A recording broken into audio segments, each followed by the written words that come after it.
오늘은 출애굽기 35장 20절에서 29절까지 보겠습니다. 오늘은 헌신이라는 주제로 말씀을 나누겠습니다.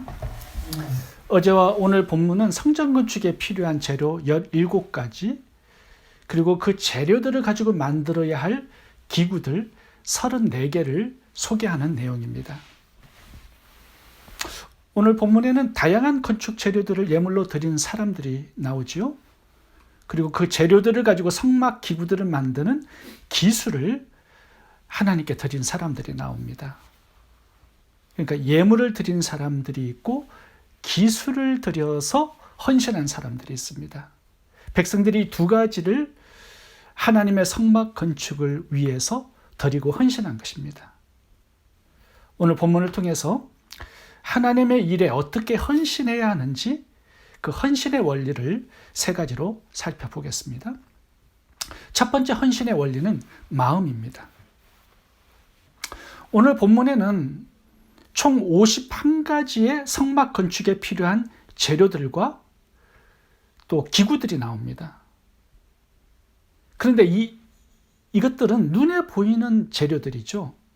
그런데 눈에 보이지 않는 건축 재료도 오늘 본문에 있습니다. 그것이 백성들의 마음입니다. 오늘 본문에는 마음이라는 단어가 매우 많이 강조되어 나오는데 총 6번이나 나옵니다. 21절, 마음이 감동된 모든 자, 마음으로 자원하는 모든 자. 22절, 마음에 원하는 남녀. 25절, 마음이 슬기로운 모든 여인. 26절, 마음의 감동을 받아. 29절, 마음에 자원하는 남녀. 하나님께서 이렇게 말씀하시는 것 같습니다. 나는 너희들의 마음을 가지고 성막을 건축하기 원한다. 말씀으로 하나님께서 천지를 창조하셨습니다. 모든 것을 다 가지신 하나님이십니다. 만나를 내려서 먹이신 하나님이 건축 재료들을 왜 하늘에서 내려주지 못하시겠습니까? 천사들을 동원해서 성막을 지을 수도 있을 것입니다. 그런데 하나님께서는 백성들에게 성전 건축 재료와 재능을 달라고 요구하셨습니다. 그 이유는 하나님께서 백성들이 하나님을 사랑하는 그 마음을 받고 싶어 했기 때문입니다. 하나님은 자신의 성막을 눈에 보이는 재료가 아니라 사람들이 바친 그 마음으로 지으신 것입니다. 그 성막이 하나님을 만나는 장소가 된 것이죠. 마음과 마음이 만나는 장소가 바로 성막입니다. 하나님의 마음, 하나님을 사랑하는 백성들의 마음. 우리의 마음이 성전 건축의 진짜 재료임을 오늘 본문이 말씀하고 있습니다.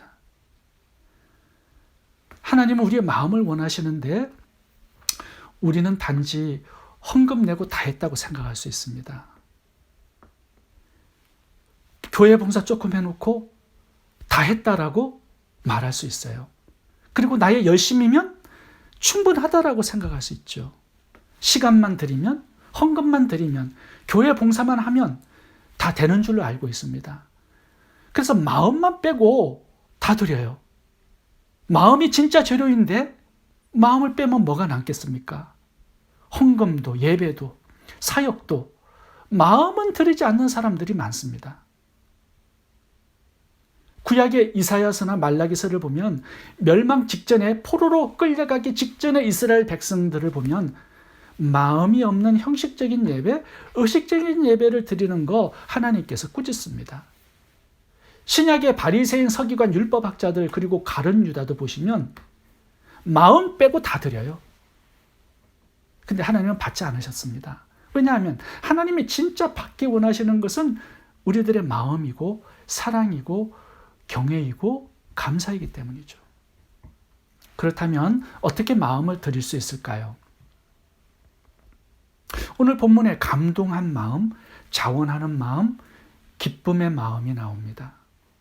억지로 예물을 드리거나 인색하게 드리거나 눈치 보고 드린 사람 아무도 없습니다. 이렇게 기쁨으로 예물을 드리고 은사를 드리고 하나님의 성막을 건축한 이유는 단 한 가지입니다. 이 백성들이요, 죽다가 살아났기 때문입니다. 이스라엘 백성들은 금송아지 우상숭배로 3,000명이 죽었고요. 나머지 백성들도 하나님께서 진멸하시겠다고 모세에게 말씀하는 구절이 나옵니다.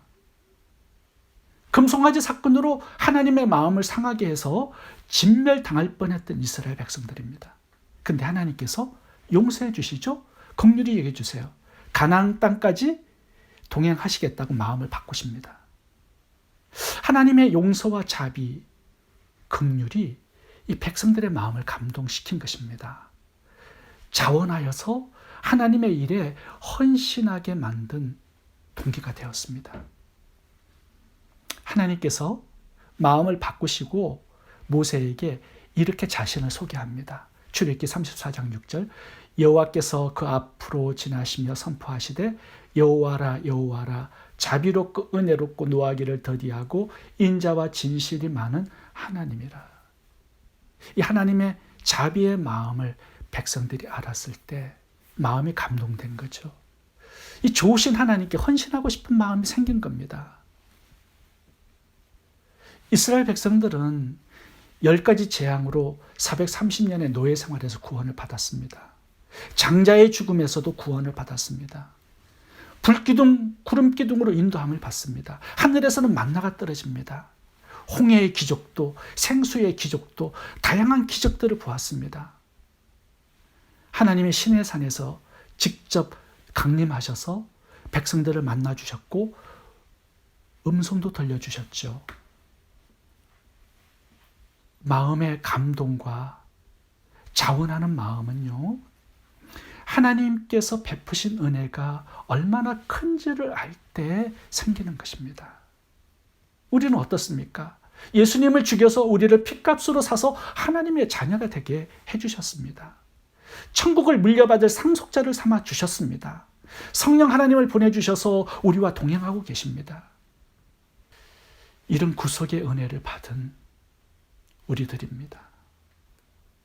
하나님의 은혜가 얼마나 큰지를 깨달을 때 우리의 마음은 감동됩니다. 하나님 앞에 헌신하고 싶은 마음이 생깁니다. 인색하거나 무정하거나 무관심하지 않습니다. 마음을 다해 하나님을 사랑하고 경외하고 감사하고 기쁨으로 예배하게 되고 하나님의 일에 자원하는 마음으로 헌신하고 봉사하고 희생하게 되는 것입니다. 하나님의 은혜가 얼마나 큰지를 깨달을 때 하나님께 자원해서 헌신하고 싶은 그런 마음을 가지게 되는 것입니다. 두 번째, 헌신의 원리는 기회를 붙잡는 것입니다.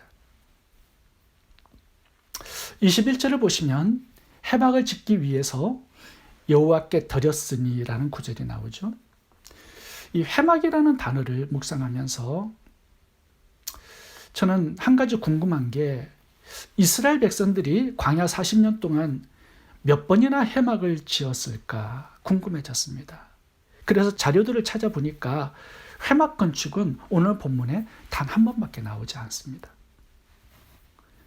오늘 본문에 드린 백성들이 가져온 예물로, 그 기술로 단 한 번의 성막 건축을 하나님께서 하신 것입니다.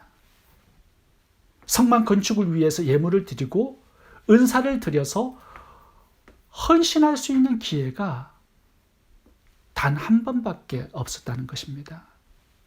오늘 본문에 나오는 사람들은 그 한 번밖에 없는 기회를 붙잡고 하나님께 헌신하고 쓰임을 받은 것입니다.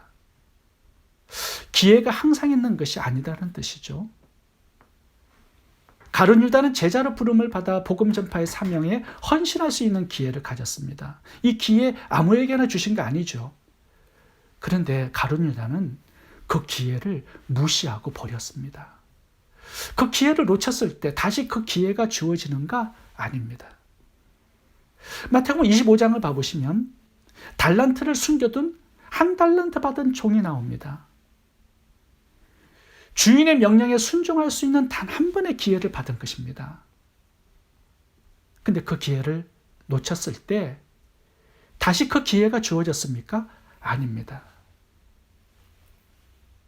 우리가 이 땅에 살면서 하나님을 만나기 전까지 참 많은 섬김의 기회가 열려 있습니다.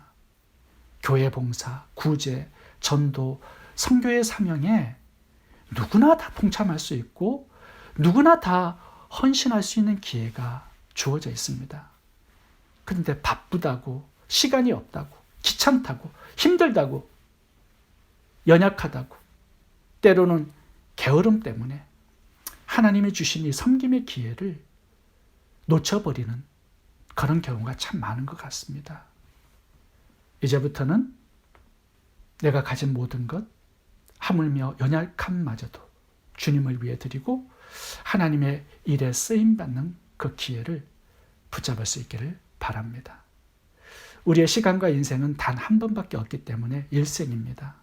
그 일생 동안 하나님의 일에 더 많이 헌신할 수 있는 그런 기회들을 붙잡을 수 있기를 바랍니다. 세 번째 헌신의 원리는 복음을 위해서 헌신하는 것입니다. 저는 오늘 본문을 어떻게 적용할 수 있을까 좀 곰곰이 묵상해 보았습니다. 성막 건축이 주제이기 때문에 오늘날 성전 건축의 헌금을 많이 드리는 것이 오늘 본문의 적용점이 될까? 저는 그렇게 생각하지 않습니다. 저희 살롱교회처럼 성전을 건축할 마음이 없는 교회들이 많습니다. 다 작은 교회들이기 때문에 성전을 건축할 수 있는 여건이 되는 교회들이 많지 않습니다. 그리고 요즘 교회당 건축할 때 성도들의 헌금보다는 은행 대출을 끼고 성전 건축을 하는 경우가 참 많습니다. 오늘 본문처럼 풍성한 헌금을 가지고 성전 건축을 하는 교회들이 많지 않습니다. 오늘날 성전 건축이 물론 필요한 교회들도 있죠. 그런데 대부분의 교회들이 너무 무리하게 은행 대출로 성전 건축을 해서 채무 비율이 상당히 높습니다. 교회들마다. 어느 한국 대형교회가 재정을 공개해서 제가 보았는데요. 매달 헌금의 13.2%를 은행 빚 갚는 데 쓰고 있는 것을 보았습니다. 2008년도, 지금부터 13년 전이죠. 2008년 2월 2일 날 MBC 뉴스에서 한국 교회가 금융권으로부터 빌린 돈의 규모가 4조 원이라고 방송을 했습니다. 제가 그래서 인터넷에 들어가서 한국 교회가 은행에 얼마나 빌렸는지 제가 좀 조사를 해봤는데요. 사랑의 교회가 몇 년 전에 2,100억짜리 건축에 은행 대출이 1,000억 가까이 되었습니다. 온누리 교회가 은행 대출이 400억, 세문안 교회가 208억, 지구촌 교회가 188억, 주안 장로교회가 130억, 인천 숭의 교회가 107억. 한국 대형 교회들이 얼마나 큰 빚더미에 올라 있는지 잘 알 수 있는 그런 자료들이었습니다. 목사님들이 교회당 건축을 할 때 성전 건축의 헌금을 굉장히 많이 강조합니다. 그런데 성도님들이 알아야 할 것은요, 옛날과 달리 교회당 건축이 곧 성막이나 성전 건축이 아닌 것을 잘 아셔야 합니다. 성막, 성전 건축과 관련된 오늘의 말씀을 어떻게 적용할까 생각해 볼 때, 이 구약의 성막은요, 예수님을 상징하는 것이죠. 요한복음 2장을 보면 그 점이 잘 나와 있습니다. 읽어보겠습니다. 예수께서 대답하여 이르시되 너희가 이 성전을 헐라 내가 사흘 동안에 일으키리라. 그러나 예수는 성전된 자기 육체를 가리켜 말씀하는 것이라. 마태복음 25장에서 예수님 돌아가실 때 십자가에서 휘장이 찢어졌죠. 근데 히브리서 10장 20절은 휘장이 예수님의 육체라고 설명하고 있습니다. 그러니까 구약의 성막은요, 예수님을 보여주기 위한 구조였습니다.